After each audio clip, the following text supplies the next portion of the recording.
Assalamualaikum warahmatullahi wabarakatuh. Saya Regita Jemis Pramisti Putri Cahyani dengan NIM 201933109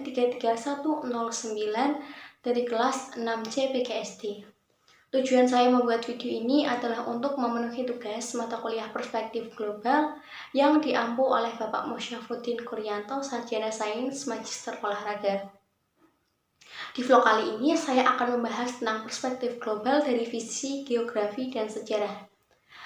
Langsung saja ke pembahasannya. Yang pertama, perspektif global dari visi geografi.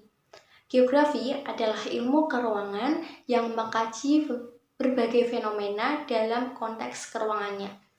Ruang yang dimaksud yaitu permukaan bumi yang terdiri dari darat, perairan, dan udara. Ruang permukaan bumi ini secara bertahap ukuran dan jaraknya, mulai dari tingkat lokal, regional, sampai ke tingkat global. Oleh karena itu, perspektif geografi adalah perspektif keruangan yang bertahap dari perspektif lokal, regional, sampai ke perspektif global. Dalam proses perluasan kota dan penambahan serta pertambahan penduduknya, telah terjadi proses yang dikenal dengan urbanisasi. Urbanisasi sendiri adalah proses perpindahan penduduk dari desa ke kota.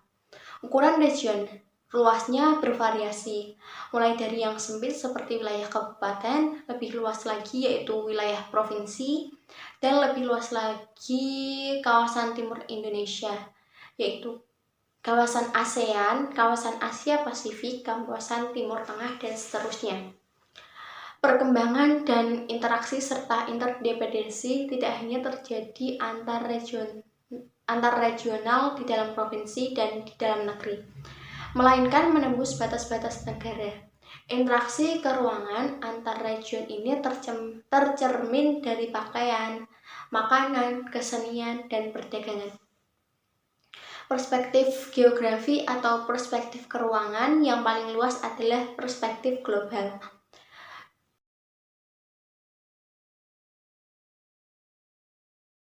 Contoh permasalahan perspektif global dari visi geografi yaitu yang pertama, pada tahun 2015 yang lalu, masyarakat Malaysia dan Indonesia kini tengah gempar akan kabut asap yang janggal yang tak kunjung hilang. Kabut asap yang tebal dan pekat kini lagi-lagi kecepatan Malaysia, Indonesia, dan Singapura yang disebabkan oleh kebakaran hutan di Indonesia yang terjadi di setiap tahun.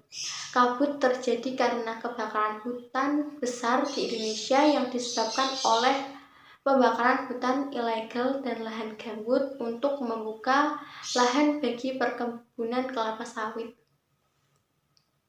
Dan juga pertanian swasembada oleh penduduk sekitar. Sayangnya, praktik ilegal tersebut menimbulkan kabut berbahaya yang juga dirasakan oleh negara-negara tetangga.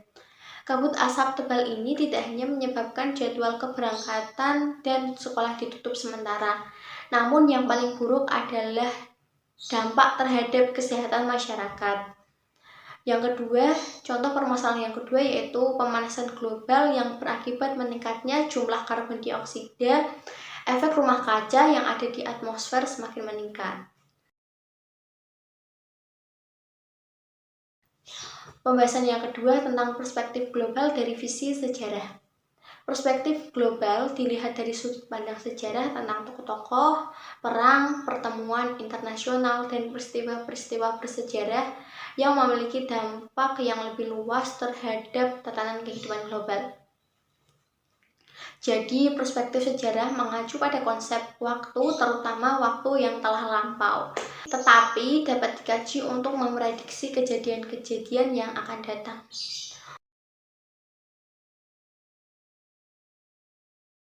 Contoh permasalahan dilihat dari segi sejarah. Yang pertama yaitu perang. Fenomena sejarah yang menimbulkan banyak kerugian dan perubahan era menuju globalisasi adalah Perang Dunia. Perang ini merupakan suatu perang yang berskala besar dan melibatkan sebagian besar negara dunia yang jangkauannya antar benua hingga persekutuan. Yang kedua, pertemuan internasional yang bermakna sejarah, seperti Konferensi Asia Konferensi Asia Afrika atau biasa dikenal dengan KAA. Tujuan dari konferensi ini adalah mempertimbangkan masalah sosial, ekonomi, dan budaya dalam hubungannya dengan negara-negara di kawasan Asia Afrika. Nah, sekian video tentang perspektif global dari visi geografi dan sejarah. Kurang lebihnya saya mohon maaf. Wassalamualaikum warahmatullahi wabarakatuh.